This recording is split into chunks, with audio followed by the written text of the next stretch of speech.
Hi hello ನಮಸ್ತೆ ಎಲ್ಲರಿಗೂ ಸ್ವಾಗತ ಮತ್ತೊಮ್ಮೆ ನಮ್ಮ ಚಾನಲ್ಗೆ. ನೀವು ಇವಾಗ ನೋಡ್ತಿರೋ ಹಾಗೆ ನಾನು ಒಂದು ನಾನ್ ವೆಜ್ ಸೈಡ್ ಡಿಶ್ ಮಾಡೋ ತೋರಿಸ್ತೀನಿ. ತುಂಬ ಟೇಸ್ಟಿಯಾಗಿ ಹಾಗೆ ಈಸಿಯಾಗಿ ನೀವು ಮನೆಯಲ್ಲಿ ಮಾಡ್ಕೊಳ್ಬೋದು.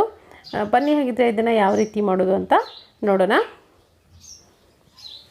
ನಾನಲ್ಲಿ ಒಂದು ಕುಕ್ಕರನ್ನು ಬಿಸಿ ಇಟ್ಕೊಂಡಿದ್ದೀನಿ. ಇದಕ್ಕೆ ಒಂದು 2ರಿಂದ 3 ಟೇಬಲ್ ಸ್ಪೂನ್ ಆಗೋಷ್ಟು ಎಣ್ಣೆನ ಹಾಕ್ಕೊಳ್ತಾ ಇದ್ದೀನಿ.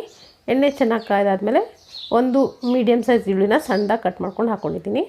ಹಾಗೆ 1 ಟೇಬಲ್ ಸ್ಪೂನ್ ಆಗೋಷ್ಟು ಶುಂಠಿ ಬೆಳ್ಳುಳ್ಳಿ ಪೇಸ್ಟ್ ಹಾಕ್ಕೊಂಡಿದ್ದೀನಿ. ಇದನ್ನು ಹಸಿ ವಾಸನೆ ಹೋಗೋವರೆಗೂ ಸ್ವಲ್ಪ ಹೊತ್ತು ಫ್ರೈ ಮಾಡ್ಕೊಳ್ಳಿ ಎಣ್ಣೆಯಲ್ಲಿ.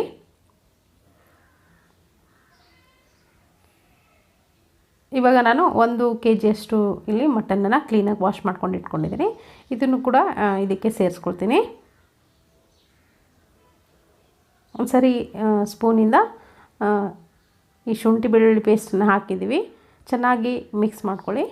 ಇದನ್ನು ಮೀಡಿಯಮ್ ಫ್ಲೇಮಲ್ಲಿ ಇಟ್ಕೊಂಡು ಮಟನನ್ನು ಚೆನ್ನಾಗಿ ಎಣ್ಣೆಯಲ್ಲಿ ಸ್ವಲ್ಪ ಹೊತ್ತು ನೀವು ಫ್ರೈ ಮಾಡ್ಕೊಳ್ಬೇಕಾಗತ್ತೆ. ಮೇಲ್ಗಡೆ ಲೇಯರ್ ಏನಿದೆ ಅದು ಪೂರ್ತಿಯಾಗಿ ಕಲರ್ ಚೇಂಜ್ ಆಗಬೇಕು. ಇವಾಗ ನೋಡ್ತಿರ್ಬೋದು ಕಲರ್ ಕೂಡ ಚೇಂಜ್ ಆಗಿದೆ. ಒಂದು 2 ನಿಮಿಷ ಮುಚ್ಚಿ ಕೂಡ ನಾನು ಬೇಯಿಸ್ಕೊಳ್ತೀನಿ. ಇವಾಗ ನೋಡ್ತಿರ್ಬೋದು ನಾನಿಲ್ಲಿ ಕುಕ್ಕರ್ ಲಿಡ್ಡನ್ನು ಮುಚ್ಕೊಂಡು ಒಂದು 4 ವಿಜಲ್ ಕೂಗಿಸ್ಕೊಳ್ತೀನಿ. ಒಂದು 4 ವಿಜಲ್ಗೆ ಚೆನ್ನಾಗಿ ಬೆಂದಿರುತ್ತೆ ಮಟನ್ನು. ಒಂದು ವೇಳೆ ಆಗಿರಲಿಲ್ಲ ಅಂದರೆ ಇನ್ನೊಂದು ವಿಜಲ್ ಕೂಗಿಸ್ಕೊಳ್ಬೋದು ನೀವು ಚೆಕ್ ಮಾಡಿಕೊಂಡು. ಇವಾಗ ಇದು ಚೆನ್ನಾಗಿ ಬೆಂದಿದೆ.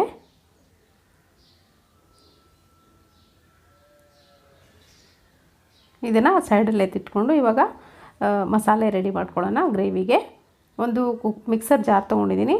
ಇದಕ್ಕೆ ಇವಾಗ ನೋಡ್ತಿರ್ಬೋದು ಮಸಾಲೆನ ಒಂದು 4ರಿಂದ 5 ಲವಂಗ, 1 2 ಏಲಕ್ಕಿ, 1 ಇಂಚಿನಷ್ಟು ಚಕ್ಕೆ ತೊಗೊಂಡಿದ್ದೀನಿ, 1 ಸ್ಪೂನಷ್ಟು ಧನಿಯಾ, ಒಂದು ಅರ್ಧ ಟೀ ಸ್ಪೂನಷ್ಟು ಸೋಂಪು, ಹಾಗೆ ಜೀರಿಗೆ, ಕಾಳು ಮೆಣಸು ತೊಗೊಂಡಿದ್ದೀನಿ, ಒಂದು ಅರ್ಧ ಟೀ ಸ್ಪೂನ್ ಆಗೋಷ್ಟು.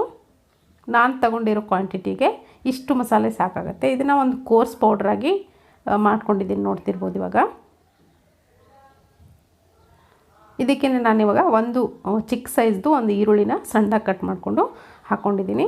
ಹಾಗೆ 1 ಟೊಮೆಟೊ ಕೂಡ ಹಾಕ್ಕೊಂಡಿದ್ದೀನಿ. ಇದಕ್ಕೇ ನೀವು ಬೇಕಿದ್ದರೆ ಇಷ್ಟೇ ರುಬ್ಕೊಳ್ಬೋದು ಅಥವಾ ನೀವು ಕಾಯಿ ಕೂಡ ಇದಕ್ಕೆ ಸೇರಿಸ್ಕೊಳ್ಬೋದು, ತೆಂಗಿನಕಾಯಿನ. ನಾನಿಲ್ಲಿ ಪುದೀನ ಸೊಪ್ಪನ್ನು ಕೂಡ ಸೇರಿಸ್ಕೊಂಡಿದ್ದನ್ನು ತರಿಯಾಗಿ ರುಬ್ಕೊಂಡು ಬರ್ತೀನಿ. ನುಣ್ಣಗೆ ಯಾವುದೇ ಕಾರಣಕ್ಕೂ ರುಬ್ಲಿಕ್ಕೆ ಹೋಗಬೇಡಿ. ತರಿಯಾಗಿ ರುಬ್ಬಿದ್ರೆ ಗ್ರೇವಿ ಚೆನ್ನಾಗಿ ಬರುತ್ತೆ, ಟೇಸ್ಟಿಯಾಗಿ ಬರುತ್ತೆ. ಇವಾಗ ಮಾಡೋದುಡೋಣ. ನಾನಿಲ್ಲಿ ಒಂದು ಫ್ರೈಯಿಂಗ್ ಪ್ಯಾನ್ ಬಿಸಿ ಇಟ್ಕೊಂಡಿದ್ದೀನಿ. ಇದಕ್ಕೆ ಒಂದು 2 ಟೇಬಲ್ ಸ್ಪೂನ್ ಆಗೋಷ್ಟು ಎಣ್ಣೆನ ಹಾಕ್ಕೊಳ್ತಾ ಇದ್ದೀನಿ. ಇದಕ್ಕೆ 1 ಟೀ ಸ್ಪೂನ್ ಆಗೋಷ್ಟು ಸೋಂಪನ್ನು ಹಾಕ್ಕೊಳ್ತಾ ಇದ್ದೀನಿ. ಸೋಂಪು ಹಾಕೋದ್ರಿಂದ ತುಂಬ ಚೆನ್ನಾಗಿ ಟೇಸ್ಟ್ ಬರುತ್ತೆ ಗ್ರೇವಿಗೆ. ಹಾಗೆ ಈರುಳ್ಳಿ ಕೂಡ ಒಂದು ಮೀಡಿಯಮ್ ಸೈಜ್ದು ಸಣ್ಣದಾಗಿ ಕಟ್ ಮಾಡ್ಕೊಂಡು ಹಾಕ್ಕೊಂಡಿದ್ದೀನಿ. ಸ್ವಲ್ಪ ಹೊತ್ತು ಚೆನ್ನಾಗಿ ಬಾಡಿಸ್ಕೊಳ್ಳಿ ಈರುಳ್ಳಿನ. ಇದಕ್ಕೇ ಈ ರುಬ್ಬಿಟ್ಕೊಂಡಂಥ ಮಸಾಲೆ ಏನಿದೆ ಇದನ್ನು ನಾನು ಸೇರಿಸ್ಕೊಳ್ತೀನಿ. ಹಸಿ ಮಸಾಲೆ ಆಗಿರೋದ್ರಿಂದ ಮೊದಲೇ ಎಣ್ಣೆಯಲ್ಲಿ ಹಾಕ್ಕೊಂಡು ಇದನ್ನು ಫ್ರೈ ಮಾಡ್ಕೊಳ್ಬೇಕಾಗತ್ತೆ.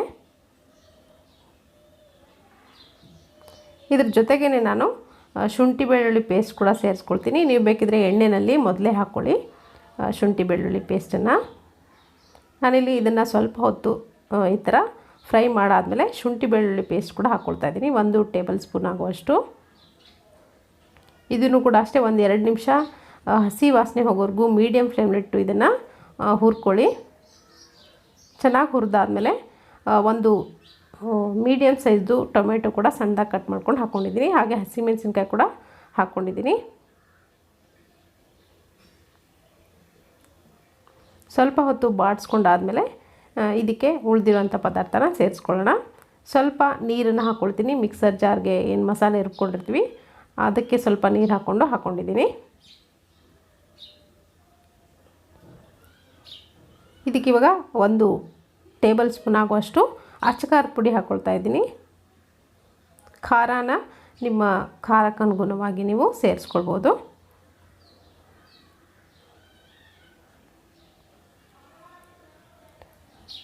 ಇದನ್ನು ಒಂದು 2 ನಿಮಿಷ ಮುಚ್ಚಿ ಫ್ರೈ ಮಾಡಿಕೊಂಡ್ರೆ ಮಸಾಲೆ ಎಲ್ಲ ಚೆನ್ನಾಗಿ ಬೆಂದಿರುತ್ತೆ. ಇವಾಗ ನೋಡ್ತಿರ್ಬೋದು ಒಂದು 2 ನಿಮಿಷ ಬಿಟ್ಟಿದ್ದೆ. ಚೆನ್ನಾಗಿ ಫ್ರೈ ಆಗಿ ಮೇಲ್ಗಡೆ ಎಲ್ಲ ಎಣ್ಣೆ ಬಿಟ್ಕೊಂಡಿದೆ. ಇಷ್ಟಾದರೆ ಮಸಾಲೆ ಚೆನ್ನಾಗಿ ಬೆಂದಿದೆ ಅಂತ. ಇವಾಗ ನಾನು ಆವಾಗಲೇ ಕುಕ್ಕರ್ನಲ್ಲಿ ಕೂಗಿಸಿಟ್ಕೊಂಡಂಥ ಮಟನನ್ನು ಹಾಕ್ಕೊಳ್ತಾ ಇದ್ದೀನಿ. ಮಟನ್ ಹಾಕ್ಕೊಂಡು ಚೆನ್ನಾಗಿ ಒಂದು ಸರಿ ಇದ್ರ ಜೊತೆ ಮಿಕ್ಸ್ ಮಾಡಿದ್ರೆ ಆಯಿತು. ನೀವು ಈ ಪ್ರೊಸೀಜರ್ನ ಡೈರೆಕ್ಟ್ ಕುಕ್ಕರ್ನಲ್ಲೇ ಕೂಡ ಮಾಡ್ಕೊಳ್ಬೋದು. ಕುಕ್ಕರ್ಗೆ ಈ ಮಸಾಲೆನ ಹಾಕ್ಕೊಂಡು ಮಟನನ್ನು ಸೇರಿಸ್ಕೊಂಡು ನೀವು ಒಂದು 4ರಿಂದ 5 ವಿಷಲ್ನ ಕೂಗಿಸ್ಕೊಳ್ಬೋದು. ಇವಾಗ ನೋಡ್ತಿರ್ಬೋದು ನಾನು ಕೊನೆಯದಾಗಿ ಸ್ವಲ್ಪ ಕೊತ್ತಂಬರಿ ಸೊಪ್ಪು ಕೂಡ ಹಾಕ್ಕೊಳ್ತಿದ್ದೀನಿ. ಕೊತ್ತಂಬರಿ ಸೊಪ್ಪು ಹಾಕ್ಕೊಂಡು ಒಂದು ಸರಿ ನೀವು ಮಿಕ್ಸ್ ಮಾಡಿಕೊಂಡು ಒಂದು 2 ಕುದಿ ಕುದಿಸಿದ್ರೆ ಇದು ಮಟನ್ ಗ್ರೇವಿ ರೆಡಿ ಆಗುತ್ತೆ. ತುಂಬ ಸಿಂಪಲ್ ಮಾಡೋದು, ತುಂಬ ಟೇಸ್ಟಿಯಾಗಿರುತ್ತೆ. ಚಪಾತಿ, ಫುಲ್ಕಾ, ರೋಟಿಗೆಲ್ಲ ತುಂಬ ಚೆನ್ನಾಗಿ ಸೂಟ್ ಆಗುತ್ತೆ. ನಾನಿಲ್ಲಿ ಮುಚ್ಚಿ ಒಂದು 2 ನಿಮಿಷ ಬೇಯಿಸ್ಕೊಳ್ತೀನಿ. ಇವಾಗ ನೋಡಿ ಮಟನ್ ಗ್ರೇವಿ ತುಂಬ ಟೇಸ್ಟಿಯಾಗಿ ರೆಡಿಯಾಗಿದೆ. ನೀವು ಕೂಡ ಇದನ್ನು ಖಂಡಿತವಾಗ್ಲೂ ಮಾಡಿ ನೋಡಿ, ಅಭಿಪ್ರಾಯ ತಿಳಿಸಿ.